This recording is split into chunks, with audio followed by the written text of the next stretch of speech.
A man is running through a dark forest in Ireland. He seems frightened despite constantly encountering signs with the words point of no return and various numbers indicating either directions or distances to something. However, he fails to escape. Darkness quickly envelops the surroundings. A flock of birds flies overhead, and he falls into a pit. In the next moment, an invisible force grabs him and drags him away. Elsewhere in the country lives an artist named Mena who works in a pet store. One day, her boss asks her to deliver a rare parrot to a zoo in a neighboring city and Mena agrees. She takes the bird home for the night. There, she tells the parrot that her mother died 15 years ago. Suddenly, the bird starts to respond. In the evening, Mena puts on a wig and goes to a bar where she introduces herself to a guy with a fictitious name claiming to be a ballerina. In the morning, Mena apologizes to the parrot for her behavior, saying the real her would probably not be liked. Finally, the pair set off on their journey. On the way, her sister Lucy calls reminding her that she has family and nieces who love and await her. Mena continues driving and eventually ends up on a road leading into an old dark forest. Unexpectedly, the car breaks down and stalls and the connection also mysteriously cuts off. Taking the parrot's cage, Mena steps onto the road to seek help, but the forest is dark and empty. When she returns to where she left the car, the road is deserted. Mena continues to wander through the quickly darkening area, talking to the bird to keep herself cheerful and suggesting they name it Darwin. Suddenly, she notices a woman running past and decides to follow her. Mena catches up with her near a small forest cabin, and the woman opening the door orders her to come inside quickly if she wants to live. Naturally, Mena rushes into the cabin. The elderly woman is named Madeline. She has been living here for some time with two other young people, Chura and Daniel. She immediately orders Mena to stand in front of a mirror because the watchers cannot enter inside but observe from outside, coming every night after sunset. Standing by the mirror, Mena suddenly hears sounds like applause. Madeline confirms her suspicions. The watchers are applauding the appearance of a new object. In the morning, Mena announces that she intends to leave. Although the others assure her it's impossible, she heads into the forest. Madeline catches up with her, explaining that the forest causes hallucinations, but it is possible to survive here. The signs scattered throughout the forest mark the boundary from which a person can reach the cabin before dark. But if you go beyond the boundary, there will be no way back. They were made by a man named the Professor, but where he is now, no one knows. That night, Daniel puts on a show for the watchers, presenting them with the newcomer, but they ask her to behave as usual. Meanwhile, Chura turns on the music and dances as she does every evening. Mena, on the other hand, finds discs with recordings of Love Search TV shows. In the morning, she and Chura go to gather medicinal herbs because her missing husband asked the girl to take care of Daniel. Then the man went to search for a way out and disappeared. Chura explains that recently they found strange burrows scattered throughout the forest. That's where the watchers go during daylight hours. She believes she has been in the cabin for almost 5 months. Later, Madeline announces the safety rules. Never leave at night. Never open the doors for anyone. Always try to stay in the light. Strange life begins with entirely identical days. Mena watches endless shows and often stands staring into the mirror. One day, she knocks on it and immediately there is a knock on the door. Madeline orders everyone to freeze and everything stops. The next day, she and Daniel go hunting. The boy tells her that Madeline used to work at the university, so she considers herself a know-it-all, but she has been living here the longest. Daniel himself has been in the cabin for 8 months, but has never seen anyone. After listening to the boy, Mena convinces Daniel to help her explore a burrow. Using a rope, Mena descends, explores it, and finds old items, newspapers, toys, pieces of electronics, and an old bicycle which she ties to the rope and sends up. But then strange sounds, similar to those heard at night outside the cabin walls, echo from the darkness. Mena screams, and the rope falls at her feet. Climbing out into the light, Mena leaves the dangerous place, and they calmly examine the items. With the bicycle, it might be possible to escape from here, but Madeline has a rather strange reaction to this. Meanwhile, Daniel manages to assemble a surveillance system from the found pieces of electronics and installs a camera by the door. At night, everything goes as usual. Chura dances when there is a knock on the door, and Daniel suggests that a person has come. Madeline forbids opening it, but they hear the voice of Syra's husband. Chura tries to prove that it is John by asking him what book she is reading, but he does not answer. Although they bought this book together on his advice, the man begs to be saved from death. Chura asks to look into the camera, But when he leans towards it, something drags him into the forest. Immediately, there is a knock on the mirror stronger than ever before. Madeline stands in front of the people as if shielding them, and the knocking stops. In the morning, Madeline throws the bicycle into the burrow, demanding that they no longer break the rules. Later, Mena recalls her sister and mother, who invited the girls for a car ride. The weather was beautiful, and Mena opened the window. Her mother asked her to close it because the wind was bothering her. But Mena didn't listen, mimicking her mother, who got distracted from the road. The tragedy happened, for which Mena still feels guilty. Winter soon arrived. The days grew shorter, the nights colder, and food became increasingly scarce. Quarrels began to flare up among the cabin's inhabitants. One day, Chura left for the forest. Mena caught up with her, and she confessed that she felt John was real.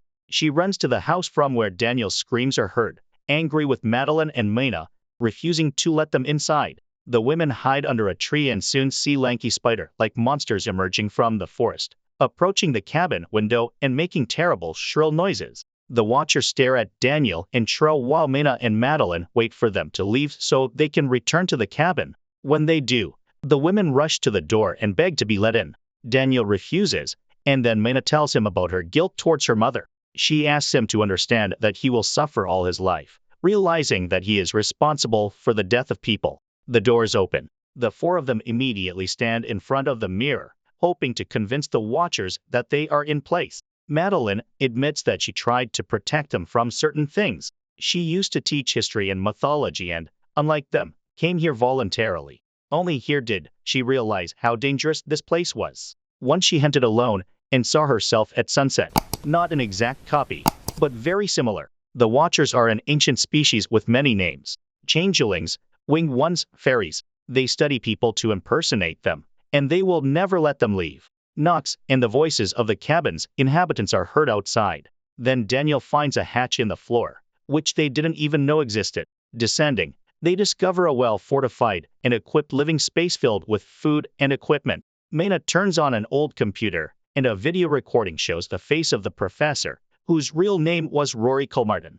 He was the first to study the Watchers and tried to learn about their origins. In 1979, the scientist found this place, which he called Wonderland. Every evening, the Watchers came to his window and studied him.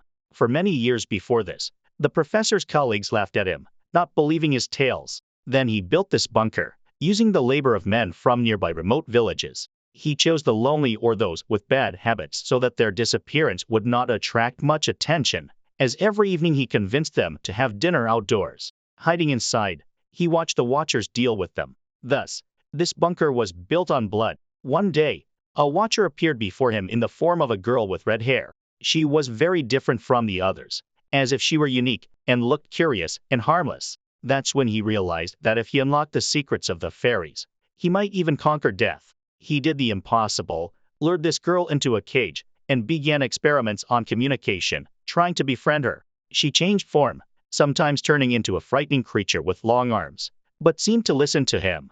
Gradually, she became close and understandable to him. But now the professor realized he had achieved nothing significant and was ready to end his life. He hid a boat by the river, and this is the only way out. Just follow the birds. He asked the survivor to go to his university office and destroy all the documents found there. And now he will go to her and stay here forever. In the last recording, they see Colmartin climbing up. Gunshots are heard, and then all is quiet. Realizing that this is their last night in the forest, Chur turns on the music and invites Daniel to dance. But he seems upset about leaving.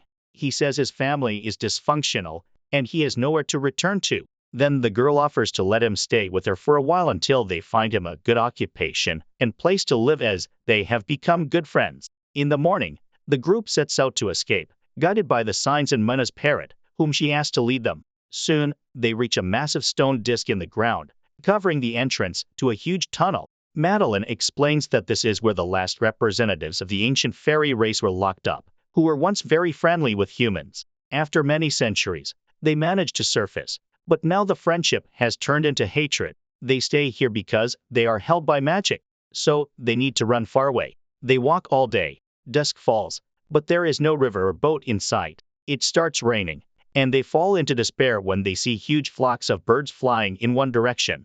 They run after them and reach the river. The women rush to the boat when Daniel hears screams behind him and sees John. He returns for him, rejoicing that the man survived, but it turns out to be a changeling. The women scream, begging Daniel to run, but he doesn't hear and dies at the hands of the Watcher, who then takes on his form while Madeline, Mena, and Chur sail down the river. The women wake up in the boat and see that they have returned to civilization. They stop a bus and ride to the city, listening to music and only now realizing that it's over. Later, Mena goes to the university where Colmartin worked, posing as his niece to enter his office and fulfill his last request. There, she finds more documents, photos, and a recording in which he discusses the fairies and the fact that there are still half-blood children in the world. Mena finds a stack of photos and, looking at them, seems very surprised.